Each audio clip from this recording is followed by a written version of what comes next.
I was just inquiring about your attire. Is there a special occasion? No, just for fun. Just for fun? Yeah, pretty much. So you have a lot of these different... Not a whole lot, but quite a few. Quite a few? What would you call this? Like a classic look, maybe?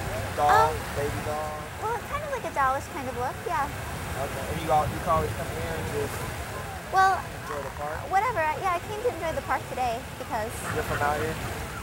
Okay. I live in Chicago, so... Yeah. Okay. I'm from Los Angeles. I'm just here for the weekend. We're walking by. I had to say something. No, that's fine. Very, very different. Yes. All right. Enjoy. Oh, I will. I hope you have a nice time while you're here. Thank you. When it comes to Lolita, people focus on the bloomers, they focus on the petticoat, and the knee socks. Thank you. Lolita is a style that originated in Japan.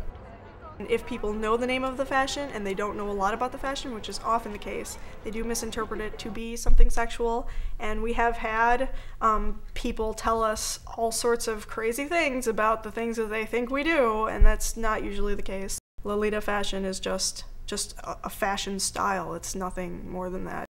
The polka dots are actually stitched in. It's not printed. And the fabric has a really nice feel to it. This is my token winter jumper skirt. Because you can see that these are jumper skirts. They've got the straps.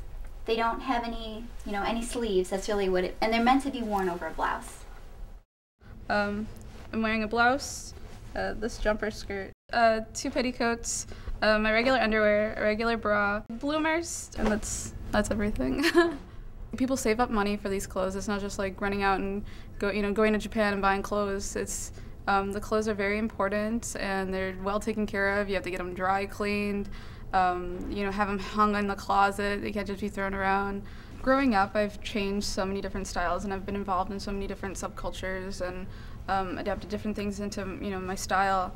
But I've been into Lolita for a while now, and there's so many different versatile styles of Lolita that I think that I could take it with me for the future. Ever since I went to my first Lolita event, which I did before I even owned any Lolita clothes, after I went to that one, I was like, you know what? I want to go to something else. I want to meet these people more and I want to know people more. So I went to other events. I went to other tea parties, other picnics, things like that. Everybody was always nice.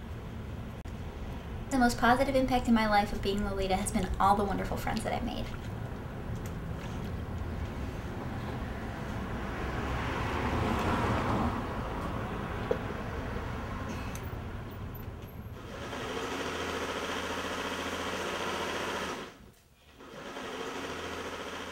There's a very large pressure to wear brand clothing. People can't afford to buy a $400 dress, and some people can, but even they're being ostracized for their practices and especially because of how rude they are to the people who work really hard to make their own things.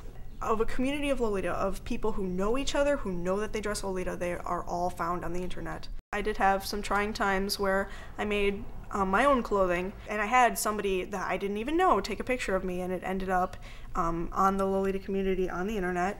And I got brutally made fun of, and by people I'd never met before, by people I'd never seen, in places I'd never been to.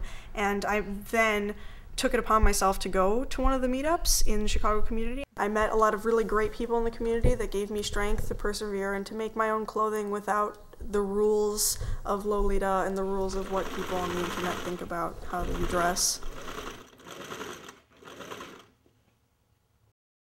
There are rules to what Lolita is, but unfortunately no one seems to know what those rules are. The only people who really say, yes, this is Lolita, no, this is not Lolita, are people who design Lolita clothing that is accepted as Lolita clothing.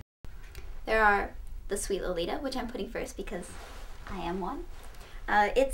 Most Sweet Lolita has cutesy themes like animals, lots of bows, lots of lace, lots of frills, ruffles, over-the-top girly girl. That's really what Sweet Lolita is about. Then you have Gothic Lolita. Sometimes it has elements that you'd expect to see in like a vampire novel because it really goes for this idea that they're beautiful but they're not, but they're a little bit dangerous. And then one of the other major categories is classic Lolita.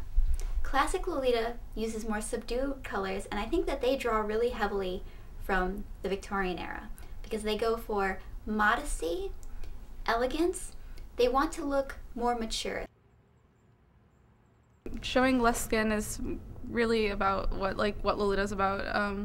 You know, a lot of people wear, might wear a jumper skirt without a blouse, but only in the summer when it's too hot. But really, you're supposed to cover your shoulders, have it knee length. My mom, she was like, oh, why don't you wear, pink colors and things like that. So now that when I'm wearing Sweet Lolita, she's like, oh, you're wearing pink, you're so cute, things like that. So she likes it. She likes it a lot more now. My brothers really like it when I wear Lolita.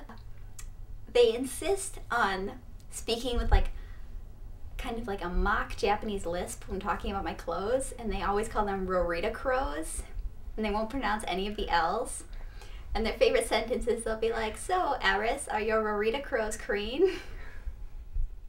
It's something that's important, and you think about it all the time, and it's just a fashion, like some people wear blue jeans and t-shirts. Well, for me, wearing 2 petticoats, corsets, jumper skirt, blouse, headdress, that's fashion for me. Lolita was created not to impress somebody else, but just for you to wear. I think people should wear what they want to wear.